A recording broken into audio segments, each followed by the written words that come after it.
ರಾಜ ಮನೆತನ ಅವರ ಅರಸರುಗಳ ಬಗ್ಗೆ, ಬೆಳೆದು ಬಂದ ದಾರಿ ಬಗ್ಗೆ, ಶಾಸನಗಳು, ಅಧ್ಯಯನದ ಬಗ್ಗೆ ಬಹಳಷ್ಟು ವಿಚಾರಗಳನ್ನ ತಿಳಿಸ್ಕೊಟ್ರು. ಅವರಿಗೆ ನನ್ನ ಕಡೆಯಿಂದ ಒಂದು ಗೌರವ ನಮನಗಳನ್ನ ಅರ್ಪಿಸ್ತೇನೆ. ಶ್ರೀಯುತ ಚಂದ್ರಶೇಖರ್ ಅವರು ಒಂದೆರಡು ಹಿತನುಡಿಗಳನ್ನ ನುಡಿಬೇಕು ಅಂತ ಕೇಳ್ಕೊಳ್ತೀನಿ. ಎಲ್ಲರಿಗೂ ನಮಸ್ಕಾರ. ನಾನು ಭಾಷಣಕಾರ ಅಲ್ಲ. ಇಲ್ಲಿ ವೇದಿಕೆ ಮೇಲೆ ಘಟಾನುಘಟಿಗಳು ಕೂತಿದ್ದಾರೆ. ಬೈರಮಂಗಲ ರಾಮೇಗೌಡರು ಅಂತ ಹಿಡಿದು ಎಲ್ಲರೂ ಕೂತಿದ್ದಾರೆ. ಆಮೇಲೆ ಇಷ್ಟೊತ್ತರೆಗೂ ಆಗಿದ್ದು ಗಲಾಟೆ ಎಲ್ಲ ಇದು ಚರ್ಚೆ, ಅನ್ಯತಾ ಭಾವಿಸ್ಬೇಡಿ. ಇಲ್ಲಿ ಕೃಷ್ಣೇಗೌಡರು ಒಂದು ಕೇಳ್ತಾ ಇದ್ರು, ಅವರೊಂದು ಹೇಳ್ತಾ ಇದ್ರು, ಇವೆಲ್ಲ ಚರ್ಚೆ. ಈ ಚರ್ಚೆ ಆದಾಗ ಇತಿಹಾಸಗಳು ಹೊರಗೆ ಬರುತ್ತೆ. ಇದೆಲ್ಲ ನಮ್ಮ ಸಮಾಜದ ಒಳದಿಗೆ ಅಷ್ಟೇ, ಬೇರೆ ಏನೂ ಅಲ್ಲ. ಈಗ ಎಲ್ಲ ಮಹನೀಯರು ಕೂಡ ಭಾಳ ಅಚ್ಚುಕಟ್ಟಾಗೆಲ್ಲ ಹೇಳಿದ್ದಾರೆ. ನಮಗೆ ಮಾತಾಡೋಕ್ಕೂ ಭಯ, ಯಾಕಂದ್ರೆ ದೊಡ್ಡ ದೊಡ್ಡವರು ಕೂತಿದ್ದಾರೆ ಪಕ್ಕದಲ್ಲಿ, ನಮಗಷ್ಟು ಮಾತಾಡೋಂಥ ಶಕ್ತಿ ಇಲ್ಲ.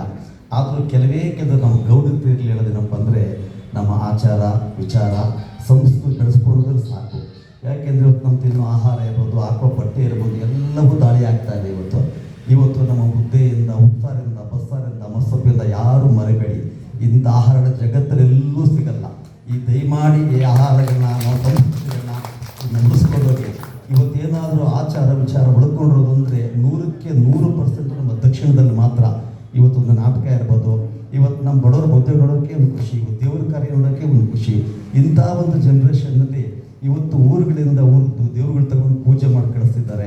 ಇವತ್ತು ಸಾಫ್ಟ್ವೇರ್ ಇಂಜಿನಿಯರ್ ಇರ್ಬೋದು, ಡಾಕ್ಟರ್ ಇರ್ಬೋದು, ಯಾರ್ಯಾರು ಏನೇ ಎಷ್ಟೇ ಬೆಳೆದಿದ್ರು ಕೂಡ ಆ ಮೂಲ ಮತ್ತು ನಮ್ಮ ಒಕ್ಕಲಿಗ ಸೊಗಡನ್ನು ಯಾವತ್ತೂ ಮರಿಬೇಡಿ.